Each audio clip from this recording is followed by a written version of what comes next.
அடுத்து page number 64 பயிற்சி 2.5 first some பார்க்கலாம். இது எல்லாமே என்ன அப்படின்னா அந்த ரூட் நம்ம வந்து ஸ்கொயர் கியூப்லாம் நல்லா படித்து வச்சுருந்தோம் அப்படின்னா நம்ம டக்குன்னு இந்த சம்லாம் போட்டுடலாம். இப்போ ஃபஸ்ட்டு பின்வருவனவற்றை 5 பவர் n வடிவத்தில் எழுதுக. அதாவது 5 பவரில் அடுக்கில் எத்தனை வருது அப்படிங்கிற மாதிரி கேட்டிருக்காங்க. முதல் சம்மு 625. நமக்கு 625நாலே நமக்கு வந்து என்ன தெரியும்? 25 625ன்னு தெரியும். ஆனால் இவங்க என்ன கேட்டிருக்காங்க, 5 பவரில் என்ன வரும் அப்படிங்கிறத நமக்கு கேட்டிருக்காங்க. அப்போ இந்த மாதிரி கேட்டிருந்தாலே நம்ம என்ன பண்ணிடணும் அப்படின்னா இந்த காரணிப்படுத்துக முறையில் நம்ம வந்து எடுத்துடணும். இப்படி எடுத்துட்டோம்னாலே ஈஸியாக இந்த ஆன்சர் வந்து எடுத்துடலாம். இப்போ நான் என்ன பண்ணுறேன்னா 625க்கு நம்ம நார்மலாக காரணிப்படுத்துவோம். 625 5ஆல் நம்ம வகுக்கலாமா? 1 5 5 2 5 1 5 மீதி 1 2 5 10 இங்கே 2 5 5 25 திருப்பி 5 2 5 10 இங்கே 2 5 5 25 அப்புறம் 5 5 25 1 5 5. அப்போ எத்தனை 5 கிடச்சிருக்கு எனக்கு? 1 2 3 4 5 கிடச்சிருக்கு. அப்போது 5 பவர் 4 அப்படிங்கிறது தான் எனக்கு என்னது? 625. அப்போ 5 பவரில் என்ன வரும் எனக்கு? 4ங்கிறது வரும். இதுதான் ஆன்சர். இப்போ 5 × 5 × 5 × 5ன்னு போட்டிங்கன்னா உங்களுக்கு என்ன கிடைக்கும்? 625ங்கிறது கிடைக்கும். அதை தான் கேட்டிருக்காங்க. முழுசாக கொடுத்துட்டு இதோடைய அந்த 5 பவர் என்னுடைய வடிவம் என்ன அப்படிங்கிறது கேட்டிருக்காங்க. எனக்கு 5ங்கிறத 4 தடவை எழுதுனா எனக்கு 625 கிடச்சிடும். அப்போ இதுதான் ஆன்சர். அவ்வளோதான், சிம்பிள். நமக்கு தெரிஞ்ச வர்க்கத்தெல்லாம் வந்து போட்டுடலாம். வர்க்கமோ இல்லைனா கணமோ வந்து போட்டுடலாம். வர்க்கமூலம் கணமூலம்னா போட்டுடலாம். இல்லை எனக்கு தெரியல அப்படிங்கிற பட்சத்துக்கு என்ன பண்ணணும், இப்படி காரணிப்படுத்துக்க முறையில் நீங்கள் போட்டிங்க அப்படின்னா டக்குன்னு நம்ம என்ன பண்ணிடலாம், ஆன்சர் எடுத்துடலாம். நார்மலாக நம்ம பண்ணுவோம் இல்லைங்களா, அதே வகுத்தல் முறை மாதிரி தான். இந்த முறையில் பண்ணோன்னா ஈஸியாக எடுத்துடலாம். இன்னும் 2 நிமிஷம் போட்டோன்னா நமக்கு வந்து கிளியர் ஆகிரும்.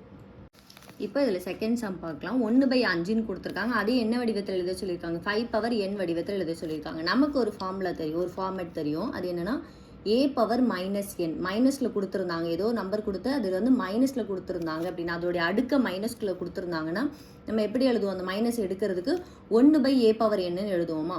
ஸோ அதே வடிவத்தில் நான் இதை மாற்றிக்கிறேன். அந்த 1/a பவர் nங்கிற வடிவத்தில் 1/5 பவர் 1ன்னு எழுதிக்கிறேன். ஏன்னா இப்போ அடுக்கில் எதுவுமே இல்லை அப்படின்னா அதுக்கு என்ன அர்த்தம்? 1 இருக்கிறதா அர்த்தம். அப்போ 5 பவர் 1ன்னு எழுதிக்கிறேன்.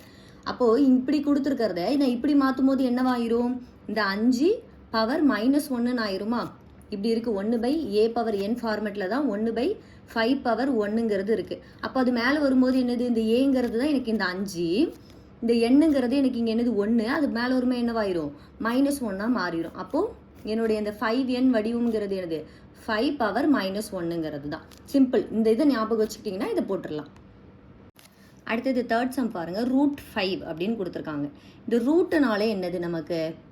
இங்கே வந்து எதுவுமே கொடுக்கலன்னா 2 இருக்கிறதா அர்த்தம். அப்படின்னா என்னது? அதோடைய ஹாஃப் அப்படின்னு அர்த்தம். இந்த ரூட்டை எடுக்கணும் அப்படின்னா 1/2.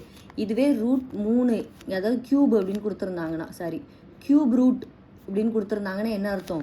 1/3ன்னு அர்த்தம். இதே இது 4ன்னு கொடுத்துருந்தாங்கன்னா 1/4ன்னு அர்த்தம். அப்போ எனக்கு என்னது? இந்த ரூட்டை வெளியே எடுத்துட்டுனா 5. ஏன்னா எனக்கு கொஸ்டின் என்னது? 5னுடைய n அடுக்கு என்னன்னு தான் கேட்டிருக்காங்க. அப்போ 5 அதோடைய அடுக்கு என்னது?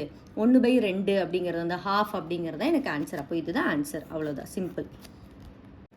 அடுத்தது 4வது பாருங்கள். 125. நமக்கு 125 அப்படின்னாலே என்ன தெரியும்? 5 கியூப் வந்து 125 அப்படிங்கிறது தெரியும். ஆனால் இங்கே என்னது? 5 பவர் n வடிவத்தில் நான் எழுதணும். அதனால் என்ன பண்ணுறேன்? அப்படியே காரணிப்படுத்துகிறேன். 125 5 25 திருப்பி 5 25. அப்போ 3 இருக்குது இல்லைங்களா? அப்போ 3 இருந்தால் என்ன எழுதிக்கலாம்? 5 கியூப்னு எழுதிக்கிறேன். இப்போ 125ங்கிறத நான் எப்படி எழுதிக்கலாம்? 125 இந்த ரூட் எடுத்துட்டேன்னா 1/2ன்னு ஆயிரும். அதுக்கப்புறம் 125க்கு காரணிப்படுத்துகிற எடுக்கிறேன் 5 கியூப். 5 × 5 × 5 தான் எனக்கு எவ்வளோ? 125. அப்போ 5 கியூப்னு எழுதிக்கிறேன். இந்த ரூட்டோட தான் நான் இங்கே 1/2ன்னு எழுதிக்கிறேன். இப்போ என்ன பண்ணிக்கலாம்? இந்த ஃபார்மேட் பிரகாரம் a m × n அப்படின்னா என்னது? a m × nன்னு எழுதிக்கலாம் இல்லைங்களா? இங்கே ஒரு நம்பருக்கு இங்கே ஒரு நம்பருக்கு அதை வந்து பெருக்கிக்கலாமா? அப்போ 3 × 1/2 நான் பெருக்கினா எனக்கு என்ன கிடைக்கும்? 3/2 அப்படின்னு கிடைக்குங்களா? அப்போ 5 3/2ங்கிறது எனக்கு ஆன்சர். நான் ஒன்றுமே பண்ணல. ரூட்டில் எனக்கு கொடுத்துருக்காங்க.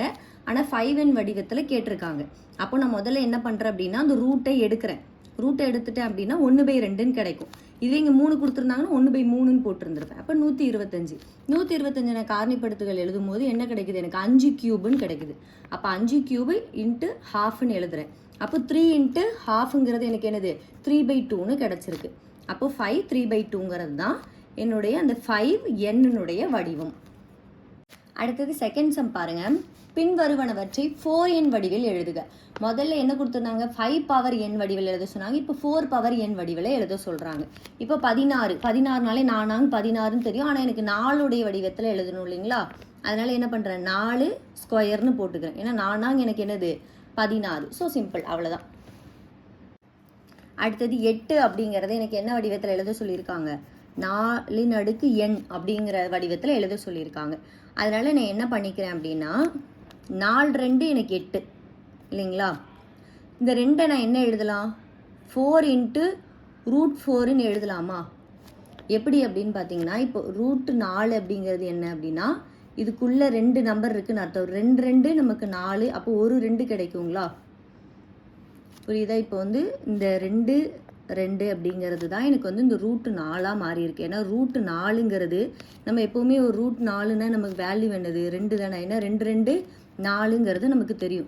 அதனால நான் இதை என்னவா எடுத்துக்கிறேன், √4 அப்படின்னு எடுத்துக்கிறேன். 2ங்கிறத நான் √4ன்னு மாற்றிக்கிறேன். ஏன்னா எனக்கு √4னாலும் 2 ஒரே வேல்யூ தான். அதனால நான் √4ன்னு எடுத்துக்கிறேன். அதுக்கப்புறம் அந்த நம்பரை 4 அப்படியே வச்சுக்கிறேன். இன்ட்டு இந்த ரூட்னா நான் என்னென்னு எழுதிப்பேன், ரூட்டை வெளியே எடுத்தேன்னா 1/2ன்னு எழுதிப்பீங்களா? அப்போ 4 1/2ன்னு எழுதிக்கிறேன். ஏன்னா இந்த ஃபார்மேட்டில் எனக்கு கொண்டு வரணுங்கிறதுக்காக. அடுத்தது 4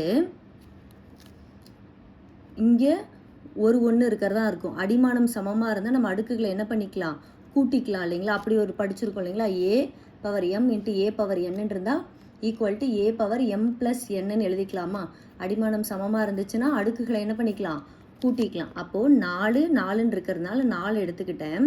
இங்கே எதுவுமே இல்லைன்னா இங்கே 1 இருக்கிறதா அர்த்தம். அப்போ 1 + 1/2ன்னு எழுதுக்கிறேன்.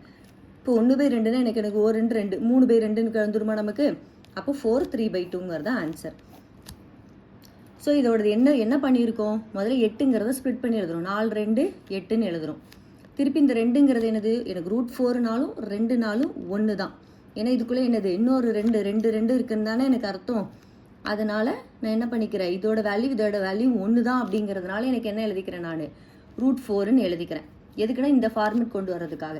அப்புறம் ரூட்டை நான் வந்து வெளியே எடுத்தேன்னா 1/2ன்னு கிடைக்கும். இங்கே மேலே அடுக்கில் 1 இருக்கிறதா அர்த்தம், இங்கே ½ இருக்கிறதா அர்த்தம். அப்போ 4/n + ½ அப்படிங்கிறது 1 வச்சுக்கிறேன். இப்போ 2 கூட்டுறேன். 1 2 2 1 3 3/2 4ங்கிறது கிடச்சி. இதுதான் 4ன் அடுக்கு n வேல்யூ. அடுத்தது பாருங்கள், 3வது சம் 32. 32 காரணிப்படுத்துவோமா? 4 தடவை 4 8 32, அப்புறம் 2 தடவை 8ன்னு வந்துருச்சு, 2 2. அப்போ எப்படி ஸ்ப்ளிட் பண்ணி எழுதிக்கலாம், 4 × 4 × 2ன்னு எழுதிக்கிறேன். 2 நம்ம போன தடவை தான் என்ன எழுதணும், √4னாலும் 2னாலும் ஒரே வேல்யூ தான். ஸோ நான் √4ன்னு வச்சுக்கிறேன்.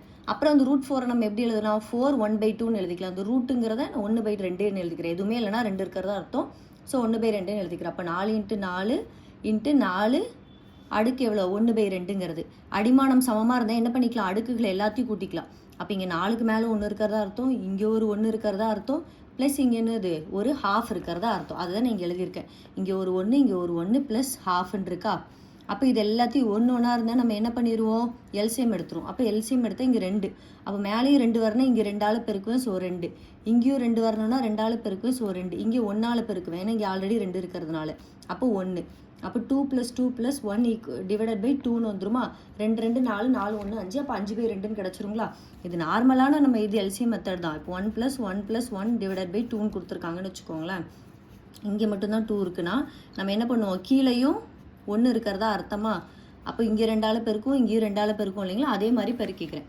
அப்போ 2 + 2 + 1ன்னு என்னது /2. அப்போ 5ன்னு வந்துடும். அப்போ எனக்கு இங்கே வேல்யூ என்னவா வரும், 4 பவர் 5/2ங்கிறது தான் என்னுடைய ஆன்சர்.